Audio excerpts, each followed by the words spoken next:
कांग्रेस की यात्रा पर मंत्री विश्वास सारंग ने निशाना साधा और कहा कि कांग्रेस राहुल गांधी और नेहरू परिवार बाबा साहेब अंबेडकर की प्रति कृतज्ञता ज्ञापित करने से पहले नेहरू द्वारा बाबा साहेब के अपमान के लिए क्षमा मांगे। नेहरू और कांग्रेस ने हमेशा बाबा साहेब का अपमान किया। इंदिरा गांधी ने आपातकाल लगाकर संविधान का अपमान किया। राहुल गांधी और नेहरू परिवार अंबेडकर की भूमि महों में सबसे पहले माफी मांगे। पंजाब में बाबा साहेब की मूर्ति के अपमान पर मंत्री सारंग ने कहा कि पंजाब में अराजकता की स्थिति है। पंजाब की आप सरकार अपने वादों के विपरीत काम कर रही है। पंजाब में अराजकता का कारण आम आदमी पार्टी की सरकार है। उत्तराखंड में नेशनल गेम्स पर मंत्री विश्वास सारंग का बयान। उन्होंने कहा कि उत्तराखंड नेशनल गेम्स में मध्य प्रदेश से 313 खिलाड़ियों का दल भेजा गया। पिछले वर्ष से बेहतर प्रदर्शन की उम्मीद है। इस बार नया प्रयोग करते हुए प्रतियोगिता के पूर्वी खिलाड़ियों के कैंप उत्तराखंड में लगाए गए। कैंप के जरिए खिलाड़ी उत्तराखंड के वातावरण में ढल सकेंगे। मंत्री विश्वास सारंग ने शीश महल को लेकर केजरीवाल पर निशाना साधा और कहा कि केजरीवाल ने नौटंकी का षड्यंत्र कर सत्ता हासिल की।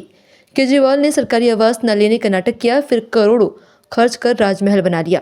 केजरीवाल की कथनी और करनी में अंतर है। केजरीवाल का असली चेहरा अब जनता के सामने चुनाव में इसका परिणाम देखने को मिलेगा। हम तो पहले से ही कहते आए हैं कि यदि कांग्रेस को, राहुल जी को, नेहरू परिवार को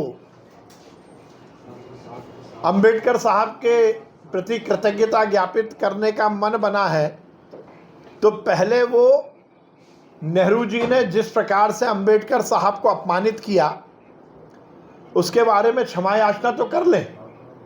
इतिहास इस बात का गवाह है। अंबेडकर साहब को हर समय नीचा दिखाने का काम जवाहरलाल नेहरू और कांग्रेस ने किया। अंबेडकर साहब को जवाहरलाल नेहरू जी ने कभी संसद में नहीं पहुंचने दिया, चुनाव हराने का काम किया। अंबेडकर साहब ने स्वयं मंत्री पद से इसी बात को लेकर इस्तीफा दिया था कि उन्हें लगातार अपमानित किया जा रहा है, उनकी योग्यता का सही उपयोग नहीं किया जा रहा।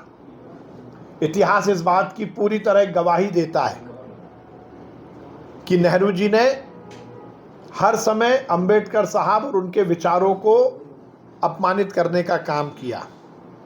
संविधान बचाने की बात राहुल गांधी करते हैं, बहुत अच्छी बात है, भाषणों में ये बात अच्छी लगती है, परंतु यदि वो सही रूप में इस तरह की बातें करते हैं तो इंदिरा जी ने जिस प्रकार से हिंदुस्तान के संविधान को तिलांजलि देते हुए आपातकाल लगाया था, उसकी भी तो माफ़ी मांग ले राहुल जी।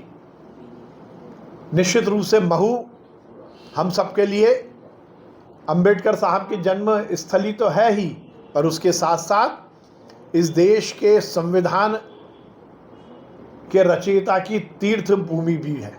यदि वो वहाँ पर आ रहे हैं, वहाँ पर आकर यदि बातचीत कर रहे हैं तो मुझे अच्छा लगेगा कि वो सबसे पहले नेहरू जी ने जो अंबेडकर साहब का अपमान किया है उसके बारे में क्षमा याचना करें, क्योंकि उन्हीं के तो वंशज हैं। नेहरू जी की परिवार की राजनीतिक रोटी तो ही तो वो सेक रहे हैं, और मैं पहला व्यक्ति होऊंगा जो राहुल गांधी जी का स्वागत करूंगा यदि उन्होंने मध्य प्रदेश की धरती से जवाहरलाल नेहरू ने जो अंबेडकर साहब का अपमान किया था उसके लिए यदि उन्होंने क्षमा मांग ली तो मैं स्वयं राहुल जी का स्वागत करूंगा। उनमें इतनी शक्ति होनी चाहिए, इतना साहस होना चाहिए कि वो ये बात को स्वीकार करें कि जवाहरलाल नेहरू जी ने अंबेडकर साहब का अपमान किया था।